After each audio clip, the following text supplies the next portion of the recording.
네. 건강 좋으세요? 뭐 2년 이상 있다 보니까 여러 군데가 안 좋습니다. 네. 금년 폭염에 엄청나게 고생했죠.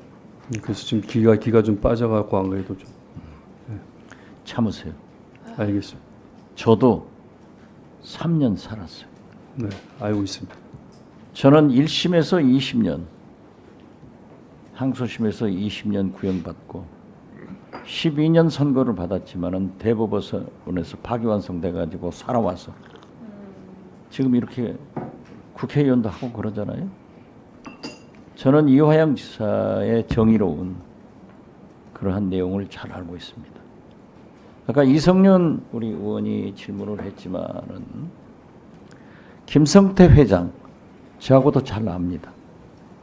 그리고 제가 김성태 회장하고 잘 아시는 분을 통해서 김성태 회장이 귀국했을 때 이재명 대표를 아느냐 하고 물으라고 그랬어요.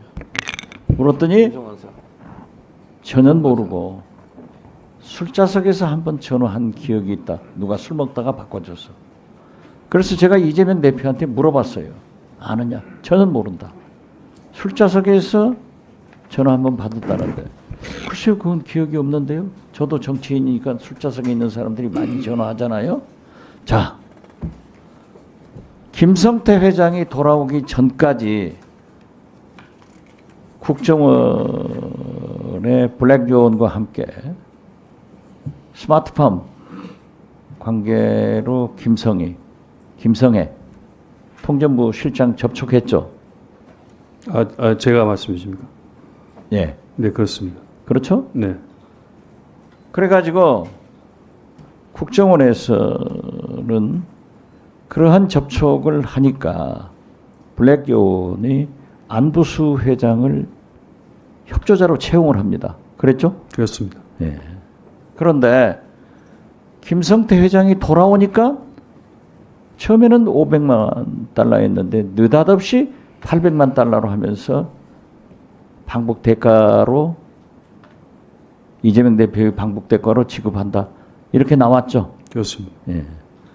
그러니까 국정원에서는 쌍방울이 나노스라는 자회사를 설립해서 주가 조작을 하고 있으니까 협조자인 안부수와의 관계를 정리를 했어요.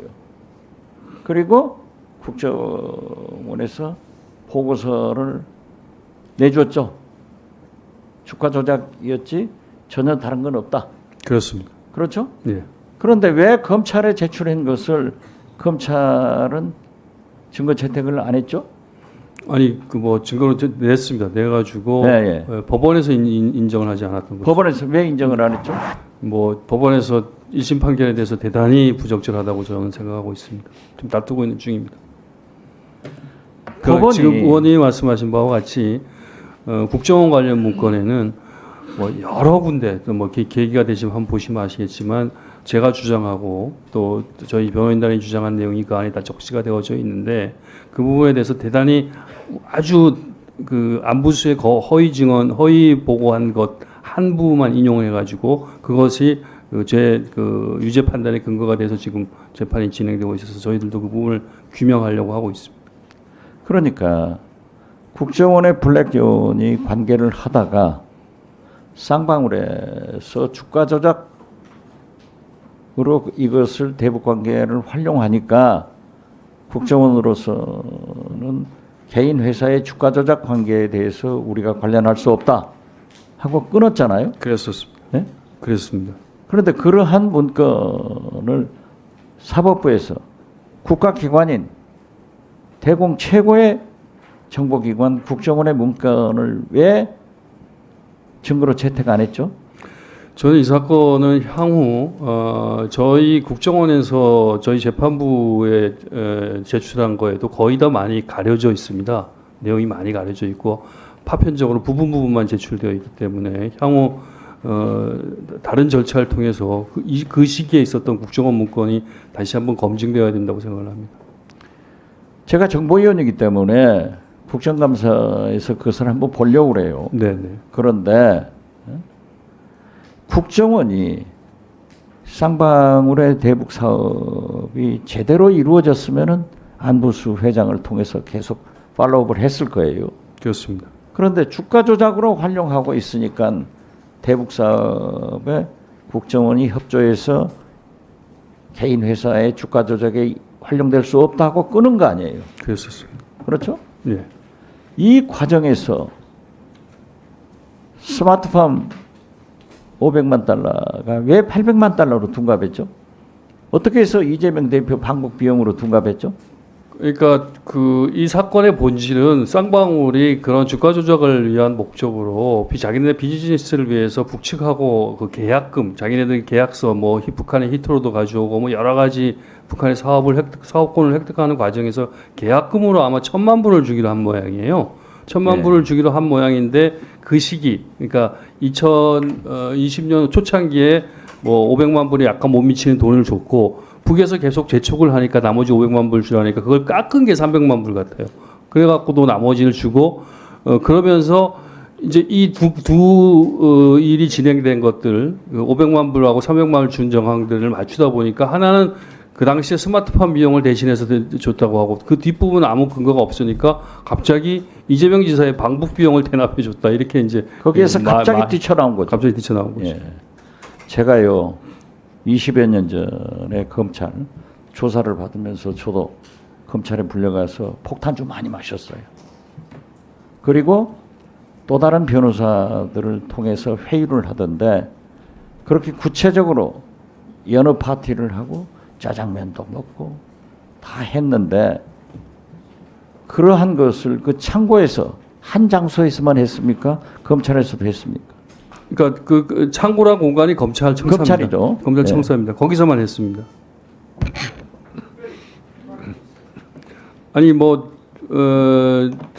의원님이 뭐 국정원에서 최고 책임자도 경험하셨으니까 저는 이 사건 초창기에 제가 과거에 국회의원 할 때 저도 통일외교통상위원회를 하면서 북한을 여러 차례 방북했었던 경험이 있어서 그 뒤에 이명박 정부 때 제가 국정원에서 조사를 받았습니다. 그때의 활동 때문에. 그래서 제가 경기도에서 부지사를 맡으면서 제일 먼저 했었던 것이 국정원하고 협력하면서 대북 사업을 하겠다는 생각을 했었던 것입니다. 그래서 그 당시에 지금 의원님이 말씀하신 블랙요원하고 제가 북한하고 상의하고 진행된 모든 것들을 다 공유했습니다. 다 공유했고 다 얘기했고 진행 경과들에 대해서 아주 시시콜콜하게 여기 옆에 있는 심영석 국장도 증언할 수가 있을 것입니다. 국정원하고 다 공유하면서 진행을 해갖고 저는 이 사건 초기에 국정원에서만 입장을 정확하게 밝히면 이건 명확하게 사실관계가 규명된다고 확신을 했었습니다. 그래서 제가 계속 법정에서나 검찰 조사에서 국정원 문건을 보자, 국정원 사람들에 대해서 확인을 해보자라고 얘기했었습니다. 근데 국정원에서 관련된 문건이 왔는데 아까 말씀드린 바와 같이 일부만 왔고 거의 또 많이 가려져 있고 또 그 밖에 국정원 문건에 대해서 근본적으로 제가 한두 부분에 대해서는 약간 의심이 있습니다.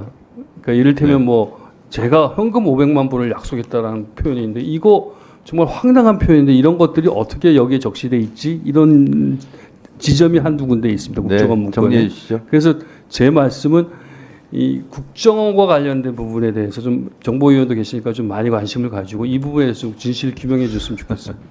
네네네. 이화영 증인의 지금 진술 내용을 요약하자면 1심 재판부에서는 국정원의 증거 자료가 재판부에서 배척된 경우가 많이 있다는 거죠, 지금. 그러니까 저희들 주장에 대해서 국정원 문건에 대해서 국정원 문건이 증거 자료로 증거로 채택되지 않은 경우도 있는 거죠, 지금. 뭐 대부분 다 그 우리 주장은 안 받아들여져. 그러니까요. 예. 예. 그렇습니다. 지금 유상범 의원님 하신 말씀이 정확한 표현입니다. 그러니까 제가 어떤 보도에 보니까 국정원의 이화영 증인에게 유리한 증거들이 채택이 되지 않은 경우도 있다. 이런 보도를 봤거든요. 네. 그건 사실입니까? 그렇습니다. 저희들 주장을 하나도 받아들이지 않고 그러니까요. 본인들 주장을 입증할 국정원 자료가 증거로 채택되지 않는 경우가 많이 있었다.